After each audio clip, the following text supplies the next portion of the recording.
Tak tu máme pohľad z boku na ostre. Toto tu je originálne brúsenie, 300-násobné zväčšenie. Podľa toho, čo tu vidím, tak to vyzerá, že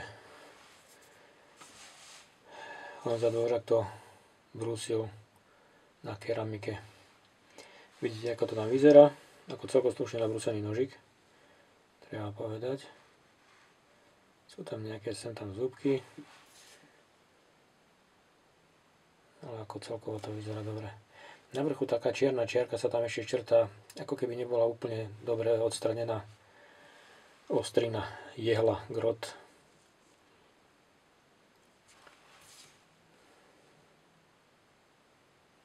Pozrieme sa na ňo z druhej strany.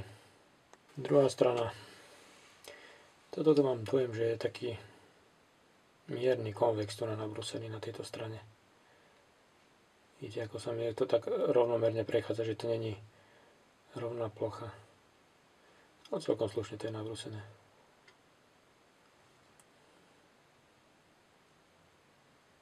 Pozrieme sa na ňu ešte zhora. Ako vyzerá toto ostre celkom pekne, tenko, no vidíte tam pár odleskov je, tieto už teraz nebudú rezať. A stále má tam dojem, že ako keby tá ihla nebola úplne dobre odstranená.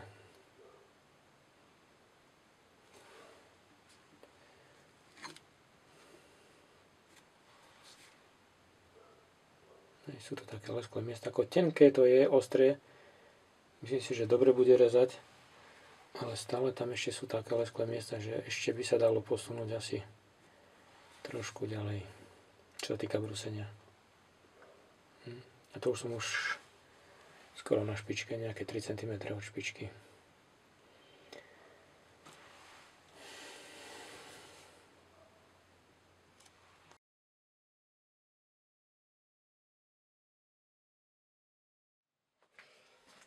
Pekne vás vítam. Dnes máme tu takýto krásny nôž. Tento nôž pre test vyrobil Jan Dvořák. Veľmi pekne mu za to ďakujem. Nôž je vyrobený z pružinovej ocele 14260, zakalený vo vákuu v profi kaliarni, zrejme na 57-58 HRC. Brúsený bol na keramických kameňoch Jan 03 s tým, že na konci bol obťahnutý kožou. Potom s nožom bol, podľa toho, čo mi napísal výrobca, že orezal nejakú násadu a potom ho znovu obťahol. Tak som sám zvedavý, vlastne ako bude takýto môže reagovať. Ako vyzerá ostrie, môžete si pozrieť vlastne, alebo ste si pozreli na začiatku, s tým, že tam sú aj takisto geometria výbrusu, ste videli, že ako je spravená. Nôž pekne reže, zabudol som ešte povedať, že povrchová vrstva, alebo to černenie je robené v chloride. Už nemá problém s papierom, tak skúsime. Pokiaľ sa podarí, uvidím, že do akej miery budem môcť testovať, ale chcel by som tu otestovať na noži, nie na tomto teste, ale potom v tých ďalších rôzne zrnitosti výbrusu, prípadne potom ďalšie uhly, to sa ešte dohodneme s majiteľom, výrobcom. Teda teraz skúsime len taký klasický test, že toto, čo tu je, že ako pôjde. No, budem si musieť zvyknúť, že nemôžem ísť až do konca, že tu mi kde si končí.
Na prvú stovku máme. Čo si navyše bolo odrezané. No, vidíte, ako mne vôjde do ruky nožík. A teraz sa môžete pozrieť, ako vyzerá ruka. Toto tu drevo, takáto úprava, ako neklže sa, ale vidíte, ako zanecháva stopy na prstoch. Tu takisto, v tomto mieste, tieto tu. A hrany, táto hrana ma dosť namíňajú. Takže dávam rukavicu. Ďalej idem s rukavicou.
Máme stovku, dáme čosi ešte navyše.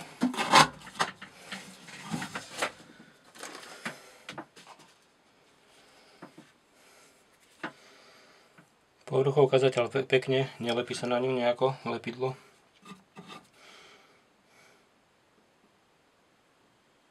Nič, zadné, žiadne nejaké. Pekne to je. Pekne drží.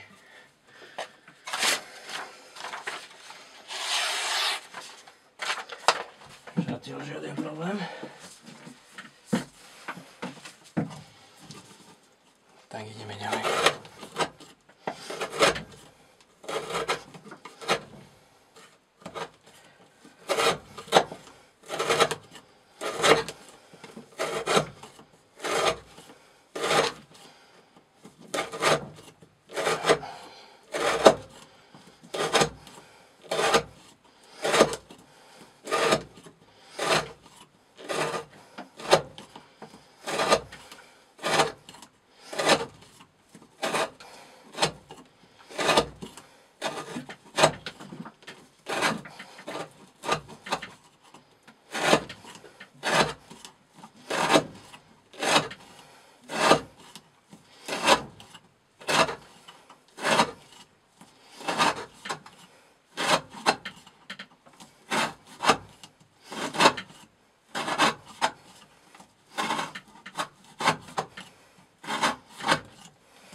ďalšia stovka. Dáme tu na nejaké na neprerezané.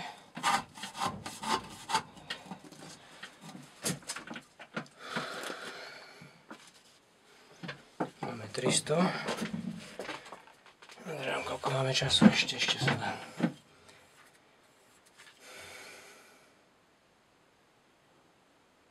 Nejaké 2-3 vlnky sú tu vpredu. Tu.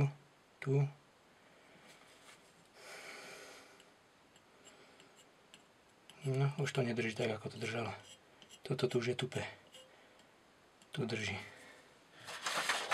Tak, skúsme papier.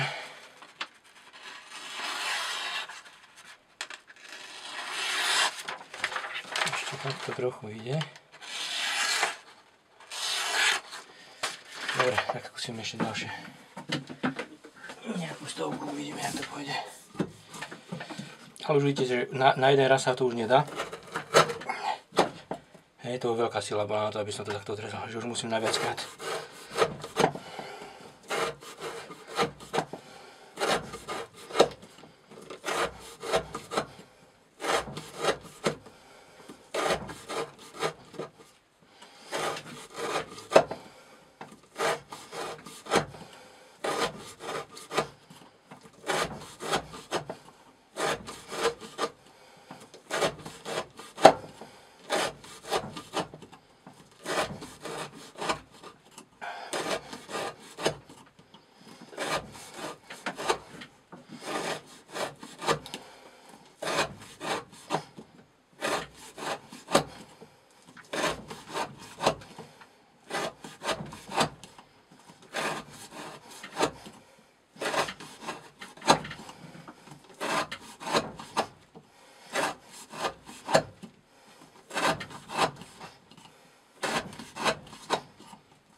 Bolo 50.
asi, to vidíte sami, čo toto je, 85.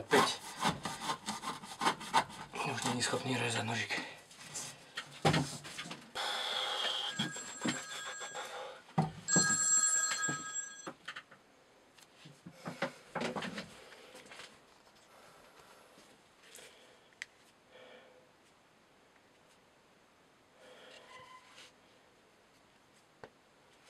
Čo, Zlatko?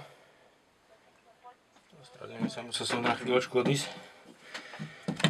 Teraz očistíme nožík, čepel a pozrieme sa na to. Ale už nemá zmysel, takže 385 krát prerezané lano.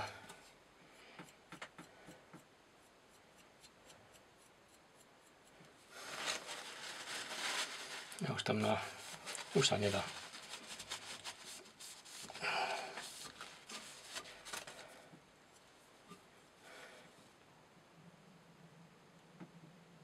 Zuby nejaké nevnímam, tu na trošku nejaká, v tomto mieste nejaká vanka, ale nič nejaké hrozné. Tupe všetko, tu drží. Takže uvidíme ešte papier, či vie trošku rezať, ale asi to už bude tak. Nie. Až to nakoniec. Takže odtiaľ to desi začína. Takže prvý test máme za sebou, 385 krát prerezané lano. Ja ho prebrúsim na 30 stupňov vrcholový uhol a uvidíme, že čo bude ďalej. Majte sa pekne zatiaľ. Pozrieme sa ešte na ňo, ako vyzerá pod mikroskopom. Tak tu máme pohľad z boku na ostre po prerezaní 385 krát lano. Môžeme prebehnúť celé ostrie. Tu už sme na konci. Tu je nejaké trošku nedobrúsené. No to vidíte sami, že ako maličké zúbky, vlnky, nejaké zatiaľ výraznejšie poškodenie ostria tu na není. Tie tmavé flaky, čo sú načepeli, to je zrejme zvyšok oleja. Nič nejaké vážne, žiadne vážne poškodenie.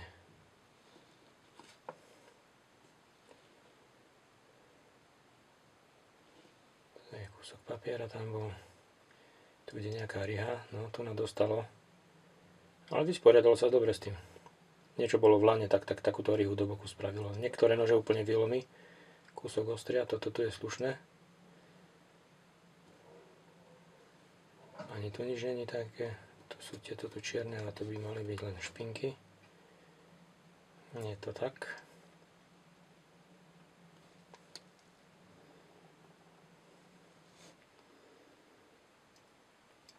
Tu už som teraz asi centimetr, 2 cm od špičky. Tu už toto tu nejako veľmi nerezalo. A za chvíľu sa asi dostaneme na miesta, ktoré vôbec nerezali.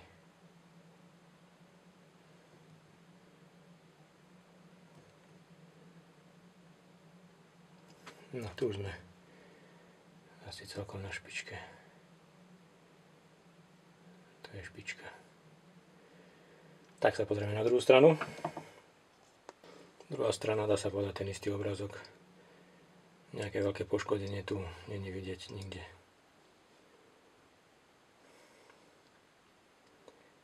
Tak sa pozrieme na ňo ešte zhora. Zhora na ostre. Lesklé miesta, klasická tá húsenička, není až taká výrazná, hrubá, ostala relatívne tenká, ale toto tu ste videli sami, že už a ešte dokonca aj dosť veľa tmavých miest, ale už toto tu už nechce rezať ani papier veľmi. To som teraz nejaký centimeter od začiatku čepele, od pätky, ani papier, ani lano, toto nechce už rezať.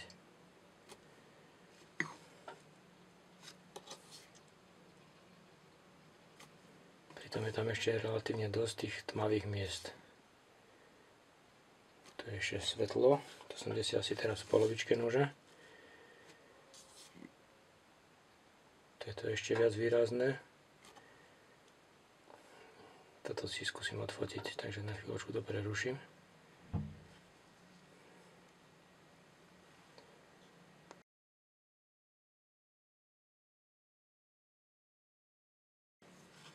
No, môžeme prejsť do konca. Leskle, leskle, leskle. No, táto špička ešte vyzerá, že je viac zaleštená, ako pätka bola zaleštená. Tu už je úplne lesklé všetko. No dobre, tak ho prebrúsim a skúsime ďalší test. Majte sa pekne, ďakujem za pozornosť.